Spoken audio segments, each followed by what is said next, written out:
I compete on the relationship aspect. I generally don't even necessarily talk about what I do. I find out what they need. Nobody's born incredible. People who do incredible things simply took the right steps.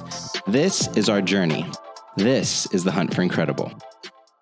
All right. Welcome to another episode of the Hunt for Incredible. On this episode, we have a special guest, somebody I enjoy chatting with and have learned a lot from already. We've got my man, Nick Rossi. So Nick started off super interesting background. He started off as a chief engineer on a tugboat in the marine construction division. So I know so little about that, but it's so intriguing. I'm sure a lot of you have seen Deadliest Catch and all those other interesting shows. So Nick is an absolute hard ass. But on top of that, he's personable and smart too, which enabled him to build a multifamily real estate portfolio. He's expanded his portfolio into short-term rentals in incredible areas like Morro Bay. And he also has his own specialty coating company that services 5 states. So Nick is absolutely unstoppable. Right now, he has hotels in his crosshairs that he's tackling. So Nick, thank you so much for being on the show. I'm stoked to dive in. Gideon, thank you very much. That introduction was incredible. It makes me pumped. Yeah, man, I'm stoked. Let's go.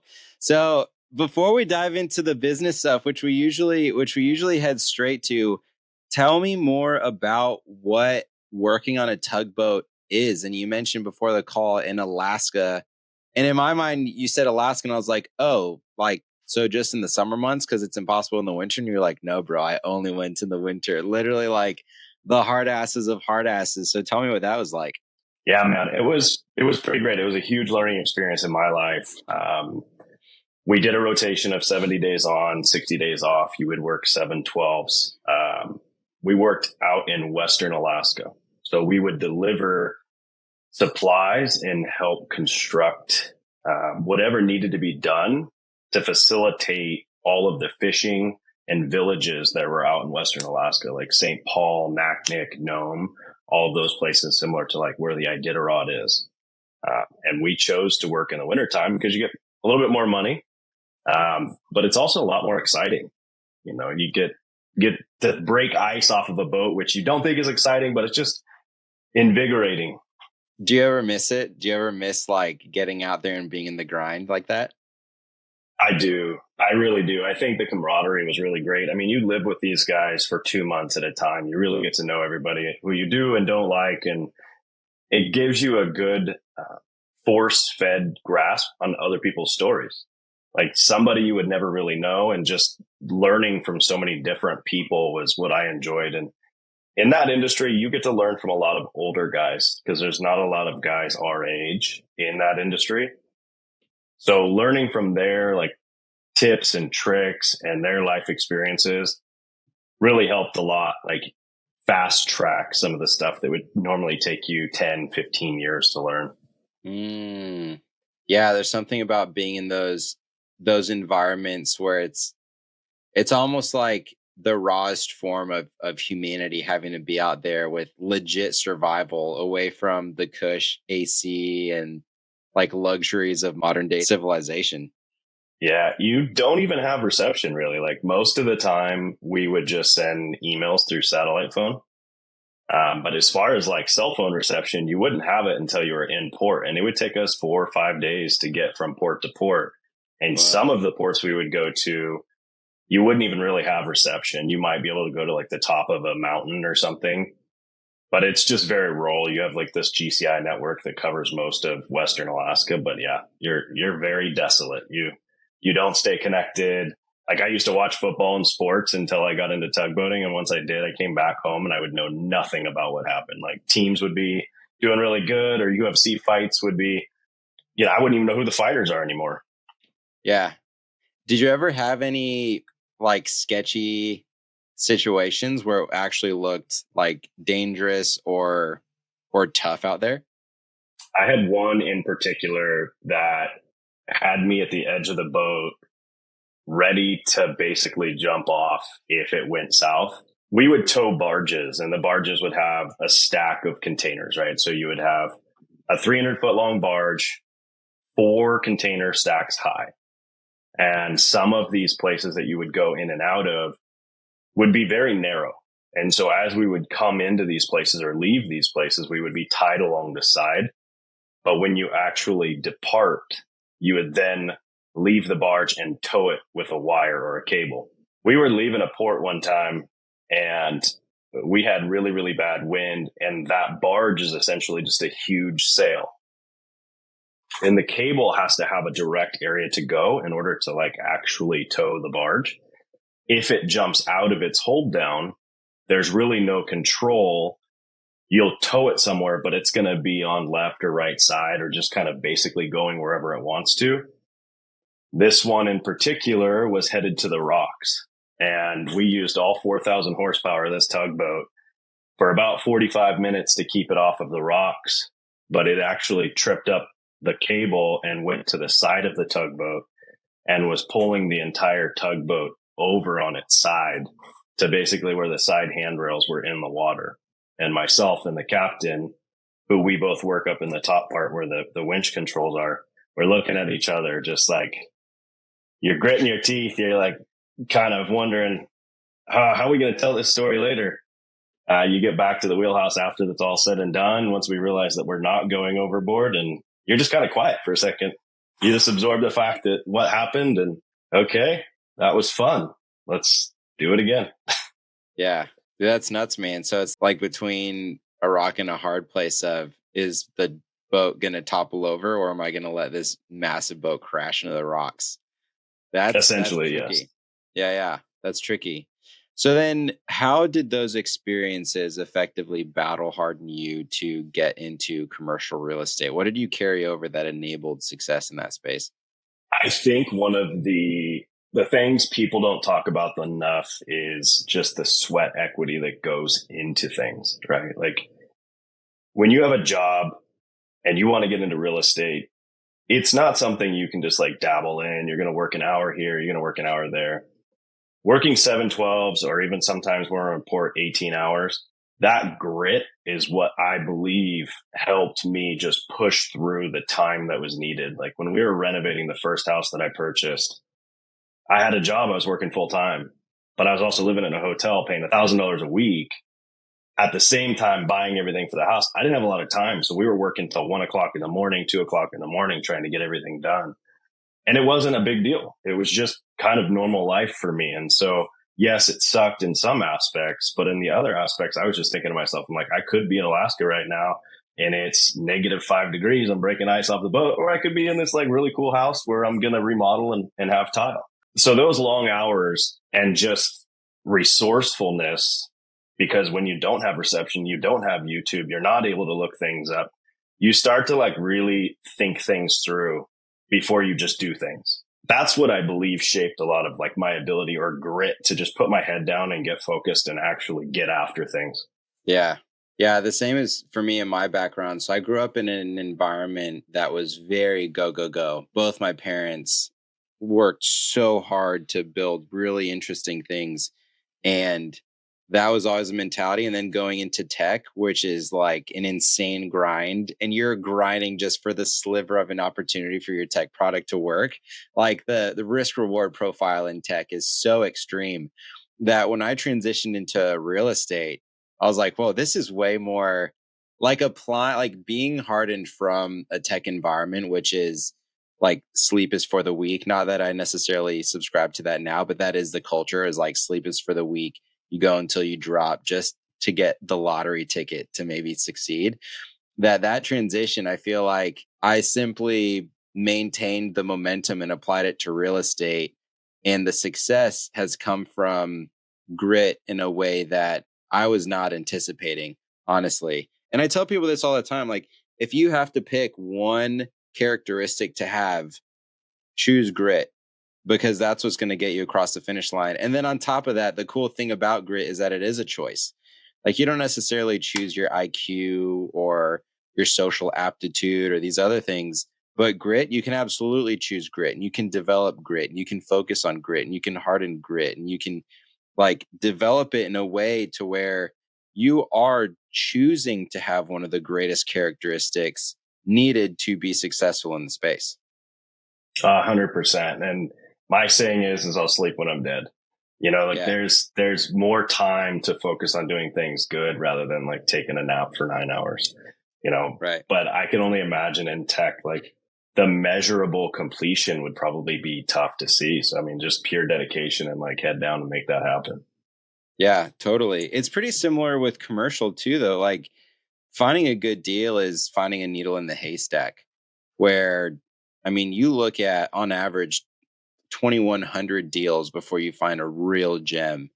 And so I actually, when I first started looking for deals, I created a spreadsheet that tracked, and I'm not an acquisition mode right now, so I haven't touched it in a while, even though I'm getting like more deal flow now than I have, and I'm not even looking for deals. And so I'm like trying not to get distracted, but there's some that definitely have caught my eye, which is like you have to rip through so many deals that you can't overthink it. Like speed and precision are the name of the game. So that aspect has carried over from tech in terms of like you just beat your head against a wall all day, every day for 6 months. And maybe you'll find something. If you're quick, maybe you'll find a good deal and develop the right rapport with brokers to actually get something. But but yeah, man, 100% with you on that one. So I know you began working with investors initially to get into the space and to get into multifamily. It sounds like you jumped straight into multifamily. Did you skip residential? Yeah. Yeah. I What skipped was your residential altogether. Yeah, what was your journey for that? Because that's another thing I tell people all the time. I started off in residential. I bought one fourplex, and then from there went into commercial. And I tell people all the time, you don't even really need residential. I do free coaching calls, and a lot of people say like, "Oh, I feel like I just need a couple more STRs before I buy a hotel." And I always tell them, you can literally just go buy it right now. So, what was your model and journey around diving straight into commercial?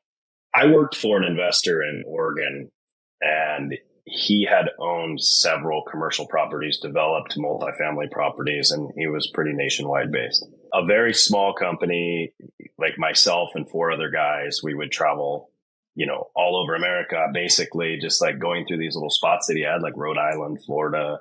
He had some property in Denver and Portland. And being in the room with him when we were talking to architects to develop 60 units in Portland, something just clicked to me about how all those numbers fit, right? Like we see numbers on a spreadsheet when we're doing underwriting, and we know like these things start to click, like the repetitions, you start to see these things fall into place. My mind was lining up in those spreadsheets as I was watching this conversation unfold with the architects and looking at the land development, the land acquisition, and all of these pieces that it took to get there. And I knew right then and there, I was like, this makes sense. This works. I'm going to do this. And so after working with him for a couple of years, we had developed some units and then also remodeled a 30,000 square foot commercial office building, put dentists, doctors and whatnot in there. So I got a taste of like the retail or commercial side of things, and then also multifamily. It just made sense 100% that this is the focus. This is what stabilizes things. And in 2007, kind of like just to rewind for a second, the reason why I didn't necessarily tiptoe into residential is I had come out of high school in 2007 and I was doing loans, like filling out 1003s at a mortgage company going like, this is what's going to be awesome. I'm going to make a bunch of money in the residential industry. And then like 3 months after I got my job, the market crashed and I saw the guy that was running that place file bankruptcy with 9 houses. And so like that always stuck with me at 18 years old. Like, oh my God, I'm going to buy a house and then I'm going to be broke if I do all these investments. So when I saw the multifamily, which you can be super successful in residential by all means, but when I saw the residential side of things, it was like the bank account was there covering everything while the people were in the units. It's like, okay, we can make something happen here. Right. Yeah, in commercial. Yeah. Man, so you looked at it and the numbers made sense and the numbers clicked. The same thing happened to me when I looked at the fort. So my wife and I, we travel around a lot and we wanted a place to stay in San Antonio to visit family. So we decided to buy short-term rentals or a property to convert to short-term rentals, and we converted a fourplex. And the same thing happened to me where I saw it and I was like, dude, this model just makes sense. I wasn't even trying to get into real estate. I was like, this is a good place to park cash. It'll cash flow as an investment and we'll have a place to stay when we're in town for the holidays. Like it just checked a lot of boxes. There's a lot of synergy. When I saw the model and the cash flow and the systems and it was fast paced because it's hospitality and you're turning rooms so regularly, I was like, dude, this needs to be scaled. Like I want to go big with this because it's all the same conversations. Like to buy a fourplex and to buy a, $5 million property, you're having all the same conversations. You're just having it with different people and the scale is different. And maybe instead of having a conversation with an inspector, you're having a conversation with a group of inspectors, but they're all still like, it's the same process beginning to end. And it's so much easier to buy a 24 unit hotel than it is to buy 24 residential assets that you're converting to short term rentals. But it's significantly lower risk because you have so many more levers to pull. You can make operational improvements to increase the value. You can do CapEx improvements to increase the value. You can do so many different things that you don't have with residential. So residential is so much more work. In my opinion, it's higher risk. You also have regulation that's not on your side. It's like if people understood how much more feasible commercial was and how much lower risk it is, then everybody would dive in. It's business in the parameter of the walls that it is, right? Like residential is residential. You can turn a property into a rental unit. You can do short term or long term, but at the end of the day, it's kind of like a very small business at best, right? Or you can flip it and make some quick cash if that works out for you. But I like the business model, right? Like if you purchase a hotel, you're purchasing a business. Businesses can always be improved. Whether I have the best idea or somebody I bring on board has another better idea, there's always something that can be done better or to like finite these little details to make it better. And so in that aspect or in commercial, it's just appealing. And then you learn so much more along the process. Like when you're meeting these inspectors, the questions that they're asking, you may not know exactly what they're looking for. You're going to know after they leave. And you know now for the next time, like, oh, they actually looked at these 6 things. And now I know that these 6 things need to be improved and I know where to look next time. Right. Yeah. When you acquired your first multifamily property, was it with the group that you initially worked with that all these things clicked for you? No, I wanted to do the first one on my own. I just had this in my mind that I was like, I want to try it on my own before I pitch my presentation to the investors that I worked with or the people that I've worked with, because I wanted that little tiny resume piece to at least show there was some like sweat equity to my side of things. And that was just more or less a personal thing. It wasn't the fact that they wouldn't have invested in the deal that I brought to the table. I mean, they worked with me for a while, right? So they knew that I did all the underwriting anyway. So if I found a lot or a property that they would invest in, I have their parameters. But I just wanted that purely for myself, for my resume, for my understanding. And when you're working with somebody else's money, yes, you have their best interest. And you want to say with your own money, you would have that same interest. But at the end of the day, when you're literally looking at your own bank account and everything reflects what you're doing, you're going to be driven. So I'd rather cut my teeth with my own money than cut my teeth with somebody else's, because if those learning experiences show up on my resume. But that was just my mentality entirely. And yeah, that's the approach that I had. That makes sense. So what did structuring your first deal look like?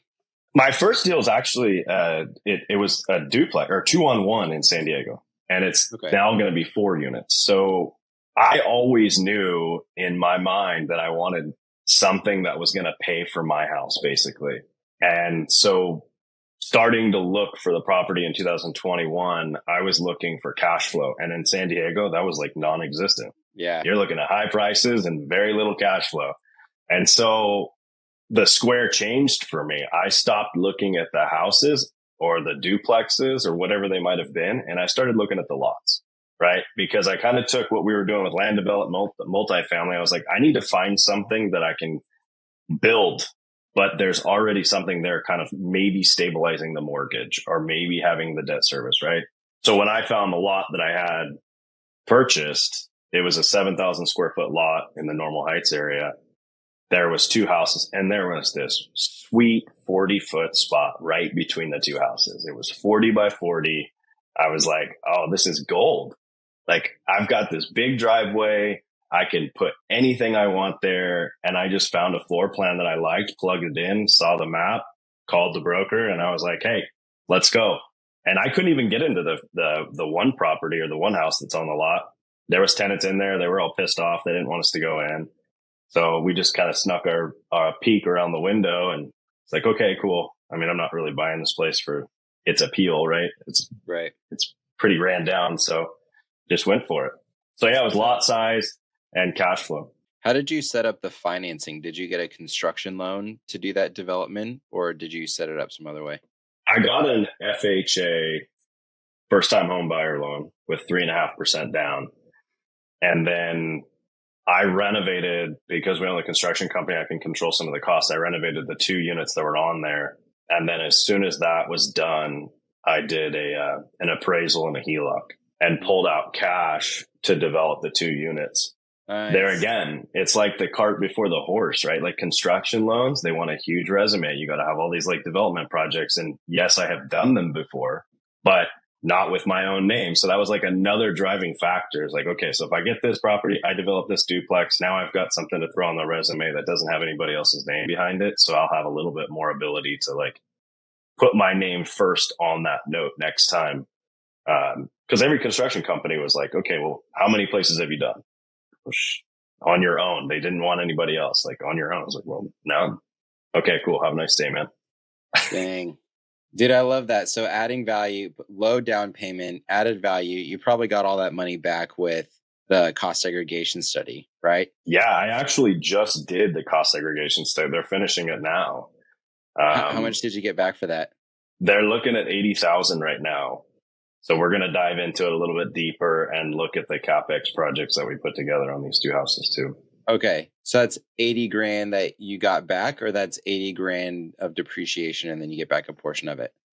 Depreciation. Okay. So in depreciation, so you're probably looking at what, like 25, 30 grand cash back. How much was that 3% down? 75. 75. Okay. So you got half of the money back. So really, once you factor in the return from the taxes, you really put like 1.5% down. Yeah. Like, and I don't know that you can do that. Down. Like, you're not going to do that with a single family house. Well, I mean, you can, but the way that I saw it worked out a little differently, and it 1.5% down sounds good to me. Yeah. No, that's awesome, man. That's awesome. And it's 1.5% down for an asset that now it's like, it's going to end up cash flowing probably really nicely with that added unit, huh? Almost every dollar that I earn from the duplex that we're building is 100% cash flow, because that's all money off the top. Like, it's already stabilized, and the HELOC that we pulled out is stabilized by the 2 rentals that are there right now. So every bit of debt service is covered from the current footprint. So the new duplex that's going in is just cash flow 100%. That's awesome. So then you expanded your portfolio into short-term rentals. What pulled you into short-term rentals, and how did you tackle those purchases? I'll be honest with you. Morro Bay has been on my targets for quite a while. I have an old trawler that I brought down from Portland along the coast to San Diego a couple years ago. And some bad shit had happened right outside of Big Sur. And so I had to make like an emergency stop in Morro Bay, and spent 2 weeks there accidentally and fell in love with this place. So when I fell in love with this place, I thought, oh, for sure, I'm going to have a place here one day. The Central Coast is beautiful. And, fast forward, I'm on Zillow just looking around, and this place had just popped up. Duplex, small little place, overlooking the rock in Morro Bay, overlooking the bay. What is it called? Morro Rock? Yeah. Dude, I'm looking at it right now. That's incredible. The Morro Bay Rock, it's the little upscale cottages, and we snatched those up. I mean, everybody was deterred because the foundation was bad and the place was leaning over. And when I saw it, I was like, there's nothing here that we can't fix. And so I brought my construction company up to that property. We stayed in hotels and we renovated that place in 2 months and got it turnkey, and short-term rental just made sense. Dude, that's awesome. So then is that what gave you the appetite to scale up into hotels? I had been watching, a local mentor for a while, and I saw that there was value in it. And there again, business related, a little bit less on the long-term side. So it's a little bit better cash flow opportunity, or a little bit better business opportunity to like jump into the hotel side of things. And at this point, I've kind of watched short-term rentals not nosedive or anything, but just become a lot more restrictive. And Right. so when I got those duplexes, I was like, okay, for sure, we're staying in hotels. We're at them all the time. Like this just makes sense. And I'd also renovated a couple of hotels in San Diego. And so like working on that end, seeing the short-term rental situation and somebody putting a bug in my ear saying like hotels is a pretty good investment. I was like, all right, let's take a deep dive into this. Dude, I love that because you have that mentality of going bigger is a comfortable thing. Like, why not hotels? Like, why not multifamily? Why not hotels? Like, why not have the conversation and surround yourself with people who can actually put that in your ear instead of saying like I'll never forget when I bought the hotel early last year. I had some friends that were like, "Holy shit, you bought a hotel? It's amazing." And then I had other friends that were like, "Oh, that's awesome. Like, tell me about the hotel." And I'd say like, "Oh, it's a 24 unit boutique hotel." And they'd say, "Wow, 24 units. That is boutique. Why so small?" And I was Oh, like, geez. "Dude, it's such a different, like, it's literally the difference between a mindset. That's it. It's like, if you think of your mind as software and your brain as hardware, if you can literally just update your software and become a different person and see the world differently, you're not changing who you are inside. Like, there's an essence of you that is the core of who you are. And it's the why behind the actions that the software is taking. But in terms of the software itself, you can literally hit the download new version and become whatever person you want to be by surrounding yourself with people who have different versions of the software that you want to download. So if you're hanging out with people that go drinking every weekend and they just want to play video games and they have no ambition and they complain about whatever all the time, and you want to be a different person that has something different for your life and different for yourself, you have to surround yourself with people who are doing those different things. Like, you have to enter into rooms where your dream is their reality, because that's how you download the software. That's literally where you reprogram your mind to become that version of yourself that can acquire the things that you're looking for. It's not a matter of like, oh, maybe I'm doing the wrong things, or maybe I have to go try this. No, it's literally like you have to become someone else. Like, the only reason that you don't have what you want isn't because you haven't done the right things. It's because you haven't become the version of yourself that can attain those things. So like reprogramming your software, hanging out with people like you're hanging out, Nick, that are like, oh yeah, hotels, I'll plant that in you. And you're like, huh, hotels. Yeah, why not hotels? As opposed to people that are like planting in your ear, like, real estate's too risky, don't do it. Or, hey, screw the extra hours of work. Let's just go hang out and play video games, whatever it is. Like, it's so attainable. Reprogramming the mind is so attainable simply by selecting the right group that has the software that you need to update to. I think that's just it, right? Like the easiest way to learn is have commonality between the people that you want to learn from. And if you Yeah. put yourself around or with a group of people that you already find interesting or that you can have an easy conversation with, and they're all doing incredible things, just like the podcast is, right? Like you're going to easily learn and sponge information from everybody that's in that group. So you're either, like you said, you're going to sponge alcohol conversations and, just talk about football or whatever, which football's great. But if you want to like learn how to make money, how to fast track your way through architectural or engineering or plans or designs, whatever those stages are, I'm hungry. Like every single Yeah. day I want to learn. So I want to be around those people and working with that multifamily developer in Oregon. I learned Yeah. so much just by being in that one room with the architects, the engineers, the investors, that I was like, this is what's it. And same thing now. Fast forward, I want to be in those rooms because I learned so much more in those rooms than I ever could doing anything else. 100%. So how does the specialty coating company tie into all this? Specialty Coatings is a company that I created from, it was a demand. There was a manufacturer that had a product that was failing and for vinyl windows. And we had filled that need. They needed somebody to go out in the field and repaint failed colored windows. And so we picked up the tools. We learned what we needed to do because working in the tugboat industry, like everything is very specialty anyways. So I applied that to painting vinyl window frames, and in 5 different states, this is like grown exponentially. And so then we just branched off of there between, aluminum and steel and vinyl. Doesn't really matter what it is, we can code it. So what does the top of funnel look like? How do you acquire customers? We go direct to manufacturers, right? So like much like we've talked with residential and single family owners, like it's going to be a repeat phone call. But my favorite deal is developing those relationships with these large manufacturers, these large companies that have either warranty work or a need for a partner in the industry that works in the field. So when you develop these relationships, when you get these bigger companies that work with you, you're going to be the top phone call, right? That's a repeat phone call. So you've made one sale, you've developed one relationship, and you cultivate that relationship over time. You'll consistently be in front of that customer all the time. And so now it's just a repeat phone call. We have a system that we use. They enter in their work orders on our system, and then it generates an estimate. We get an approval. We go out and do the work. And so that has been the driving force of what I want to do, is just create these larger relationships with larger companies that just continuously work over time. Yeah. Finding the customers that have the highest lifetime value.